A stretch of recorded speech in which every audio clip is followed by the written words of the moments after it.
Lusus Naturae by Jared I. McGee.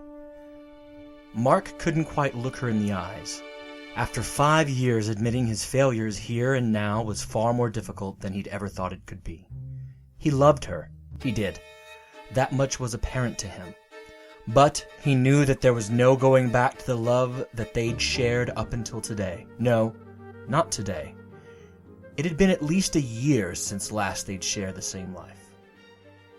For 4 of those 5 years, Lydia and he had been more than lovers, more than cohabitators, more than friends. They had been the stuff of poetry and myth. Their relationship wasn't bad, and Mark couldn't quite put his finger on the precise moment when his eyes moved past hers and toward the horizon. Unlike the movies or programs on television, there was no single world-shaking point that pushed Mark into someone else's arms. Certainly, the apathy of Lydia toward, well, everything didn't help matters, but he couldn't stand by that, and only that, as a justification for his actions. In the end, he knew that his decisions were his own. He was a primal monster, organically designed to spread his genes. These desires to move beyond one partner were not but a biological joke on those that would be consummate monogamists. The swirling morass of social and chemical cues in Mark's body turned him, like many men and many women, into a Jekyll and Hyde figure, a person fighting a losing battle against their own inner nature. On his explaining to Lydia that Janine was nothing more than a deviation from the norm predicated by these drives that were in such conflict with what he considered what he wanted, Mark was met with tears, with anger, with wailing, with someone so despondent that he saw the woman he knew disappear before him. He tried to comfort her, but she wouldn't have it.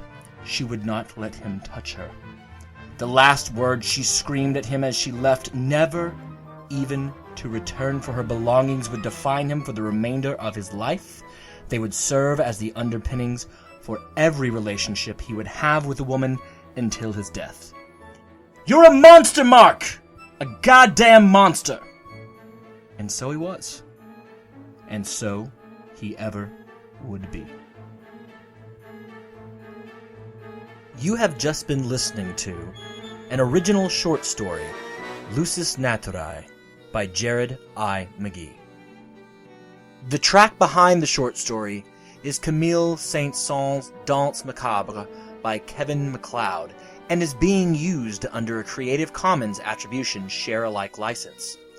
A collection of classical tracks recorded by Kevin MacLeod under the Creative Commons Attributions license is available. Famous pieces by well-known composers including Strauss, Tchaikovsky, and others settle in nicely among Kevin MacLeod's own compositions. These can be found at incomptech.com, and a great deal of wonderful free music is available at the Free Music Archive at freemusicarchive.org. Thank you for listening, and please keep your eyes peeled for more original short stories coming from Jared I. McGee.